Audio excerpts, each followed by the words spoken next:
as part of his personal project. So good initiative. Karan, take it away. So yeah, I'll start now. And this workshop is going to be about freedom of speech and freedom of assembly. I'm sure you have heard of them. So my goals and what I hope to achieve during this workshop is I want to raise awareness about freedom of speech, specifically about Arab Spring, which I'll tell you more about. And of course you all know what is freedom of speech. But there's a lot more to it. For example, the limitations of freedom of speech. And I'll talk about that too. And how it works in Denmark. And then a case study. And then in the end we're going to do a little interactive activity that reminds you of agree-disagree, just a little bit different. So the Arab Spring, well, who's involved? It's just ordinary citizens like us.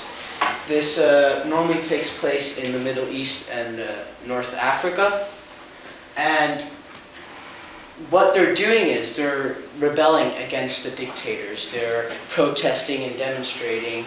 And it all started on the 17th of December 2010 when Mohammed Bouazizi, I'm sorry if I pronounced that wrong, the government basically took away his wagon which he sold food on, and it was his only source of income. And to rebel, he went to the government building and to put fuel on himself and set himself on fire.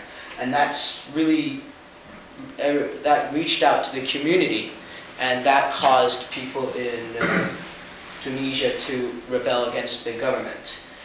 And they do it with large-scale protests. I'm sure if you've been watching the news for the last 2 years, you've been hearing about, for example, Egypt or Bahrain or Libya.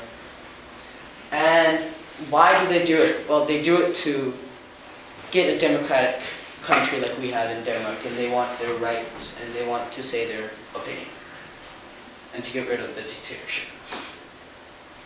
So I'm just going to tell you a couple of highlights of the Arab Spring. Ben Ali, he was the first dictator to fall in Tunisia, so that is why other countries started, rebelling too, because they saw, hey, Tunisia can do it, then we can do it. This led to the Tahrir Square in Egypt, where all the protesters in Egypt gathered and protested against the army and Mubarak, who was the president at that time, and they managed to overthrow him too. Then the Tripoli bombing is also really important because it was when the UN started getting involved too. The UN, they made a no-fly zone over Tripoli in Libya, and they bombed it, and that led to the series of events which caused the death of Gaddafi. And as you can see, it's moving around this region from Tunisia to Egypt to Libya. Right now it's going on in Syria. And in Yemen, the president also leaves as he sees that he's lost control. And in Egypt, here 24th of June 2012, he became the president of Egypt, Democratic Egypt. Now we're going to do a really small, quick case study. This is Nabil Rajib. He is president for the Bahrain Center of Human Rights and director of the Gulf Center for Human Rights. So if you remember the map, it was up here. And he was jailed twice. First time he was jailed because he made a tweet on Twitter, and saying that the regime is not good, and that reached out to many people, so they put him in jail. And then after that, he started organizing protests. He would walk in the front of all the protests. And the reason we're going to look at him is because we can see how social media has had an effect in this Arab Spring and in freedom of speech. It was, for example, with Twitter, it's an easy way of getting out a short statement to thousands and millions of people. I'm sure you've heard of famous people having millions of followers. Or Facebook, where they created events, and where you create events and then people sign up for the event and then they go, and this is how they organize these big events, these big protests. And the reason he also became quite famous was because the police officers were using tear gas on him to put him in prison, and they went to his home and tear gassed his home. And this guy just became an inspiration, and I'm going to show you a video clip now of Bahrain, which is the place where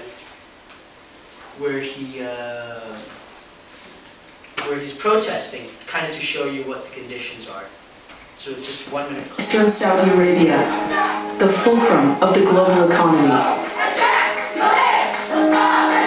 طول هالسنوات احنا داخل حرانة individual كنا نلعب كل واحد لوحده.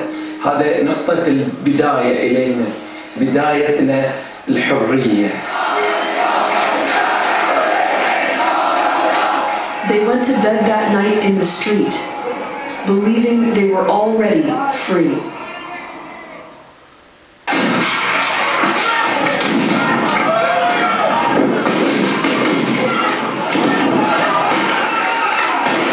At 3 a.m., the government moved to evict sleeping protesters from Pearl Roundabout.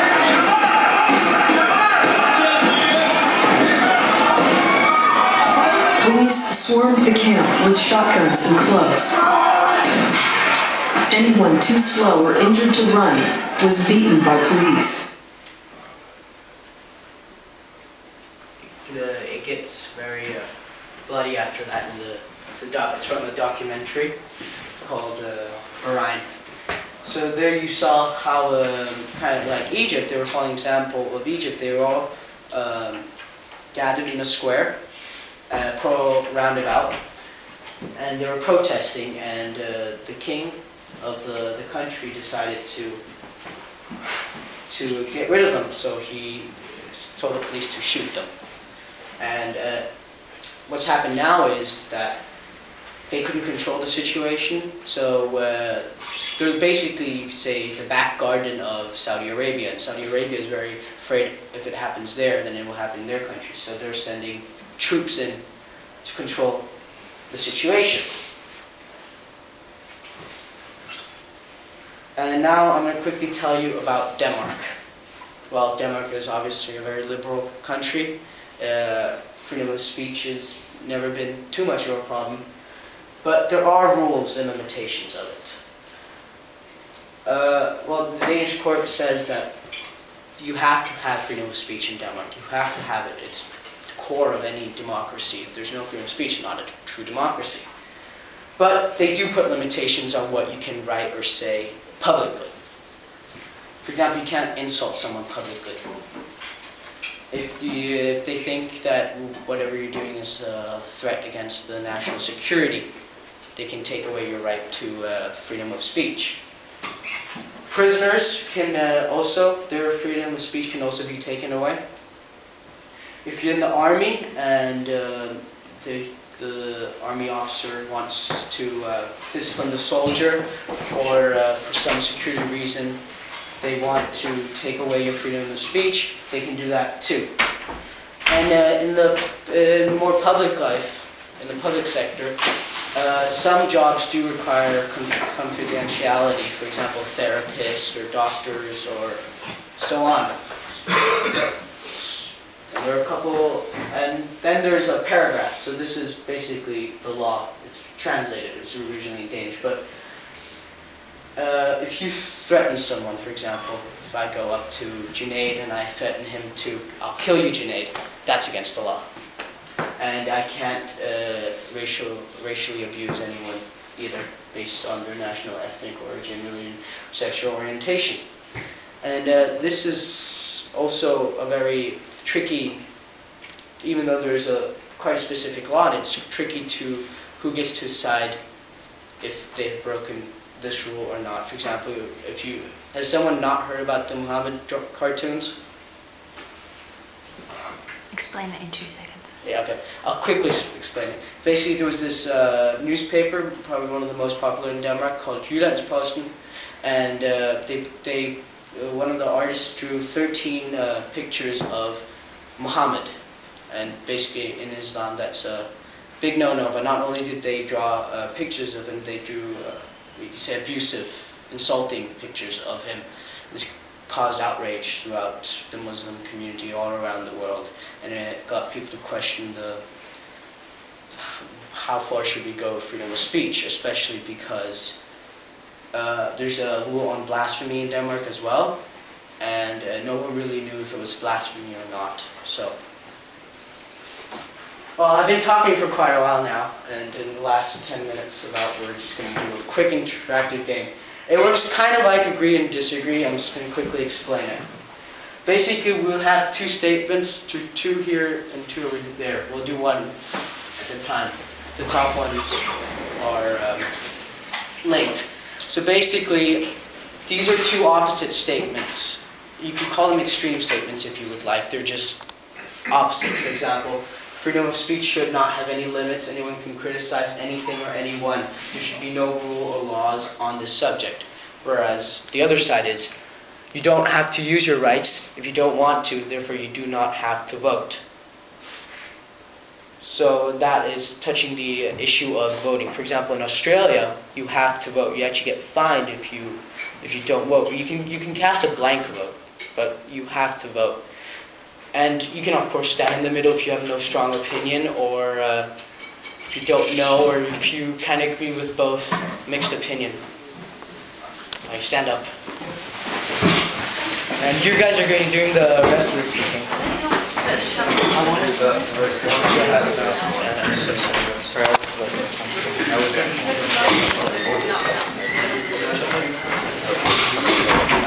We were like, because we went to Irma to buy breakfast food. Oh, go there. It's okay, I brought some places and I keep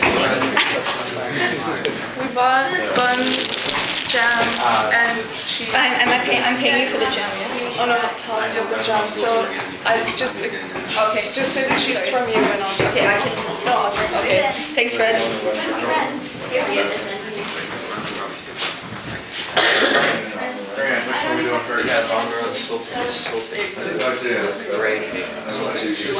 Oh, it's the opposite.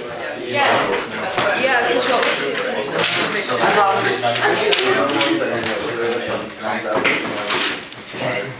Tanya, quick, for our mistake, it was supposed to be done. Oh, okay.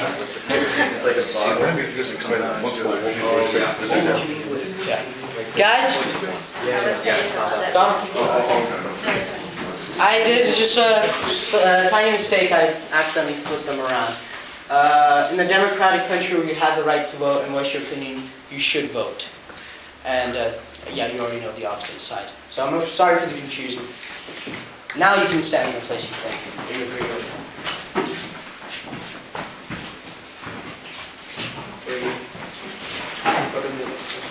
Okay. Should we start with Hugo? Well, he was by himself as well. Well, I mean, I agree It's with a that top one. one. It's a top one. We're agreeing with that one. Yeah. Well, I don't think you have to vote. I think that should be your own choice. And then you're here. And you're down the other. I thought we were voting this one. No, it's my mistake. Okay. All right, never mind then. Okay, how about we listen to one down there then? Someone? Ian?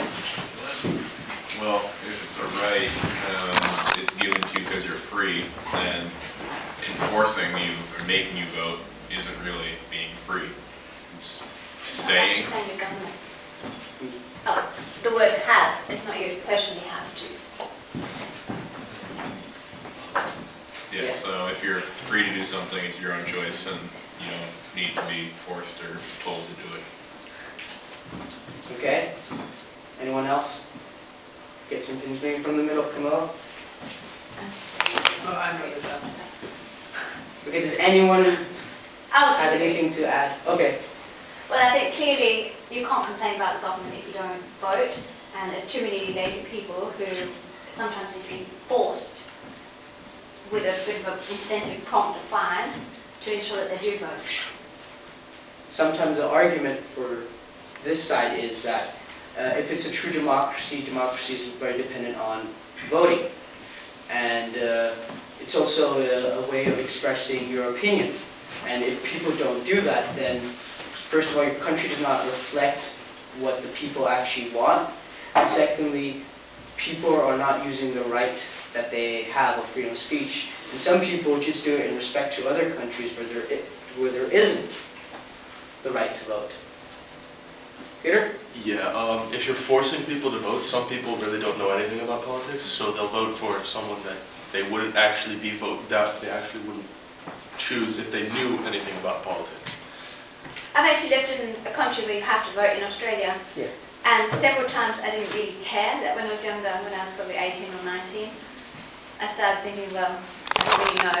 But because I knew I had to, then I thought, I better do some research.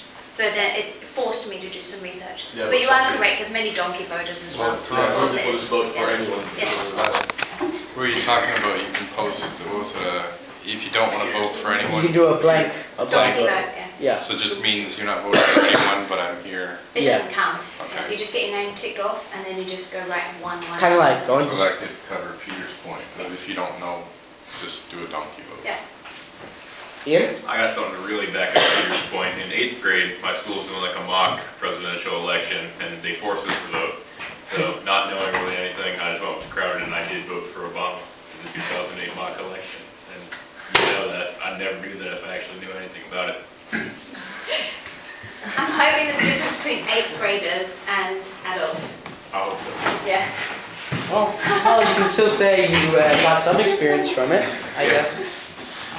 Is that Anna?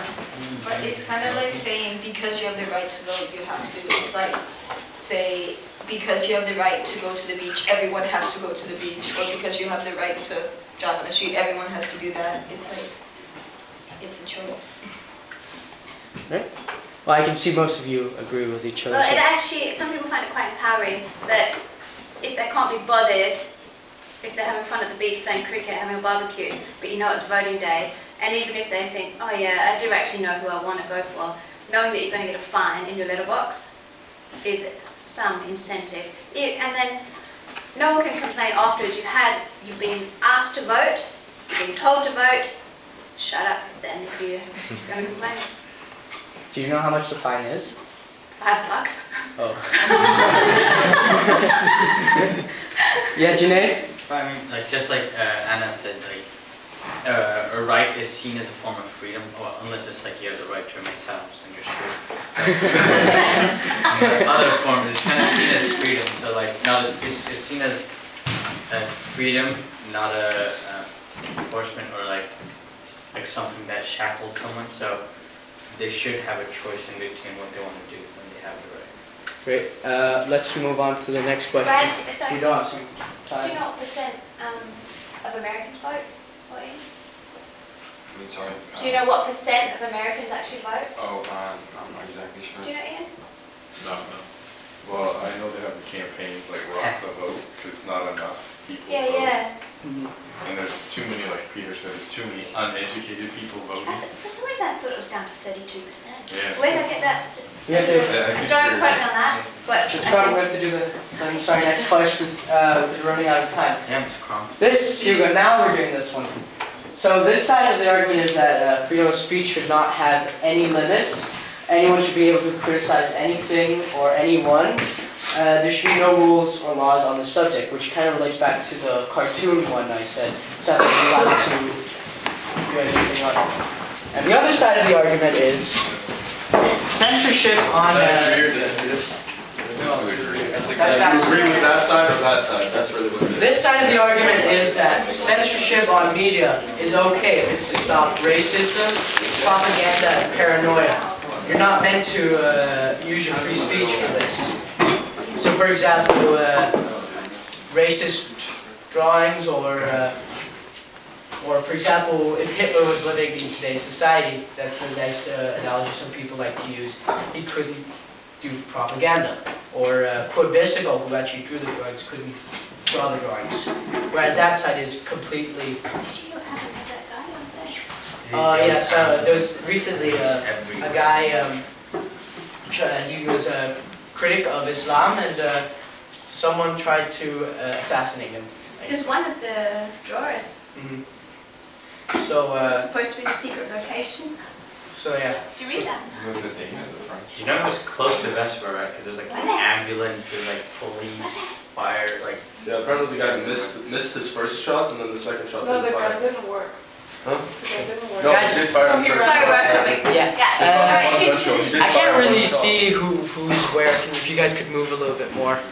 What is that with guns not working? Go in the middle. People try to assassinate you. Okay. Hugo, do you want to say something? Well, no, I disagree with that. Okay, why do you agree? Yes. Because I think that we should be able to do that. You think that there should be complete, no limits. Okay. Nick, are you in the middle? Yes. Why are you in the middle? Well, I'd say I'm more than you on this side, I think. I was kind of like on the edge, but I think we should do that instead. That. Because you don't. Freedom of speech, it's a law and there shouldn't be any like, I don't know. Shouldn't be any laws. If, for example, if someone's provoking violence, for example, kill all the Christians, which a person did in Denmark, and they had to go to jail for 4 months, I think. Okay. Well, I agree with that.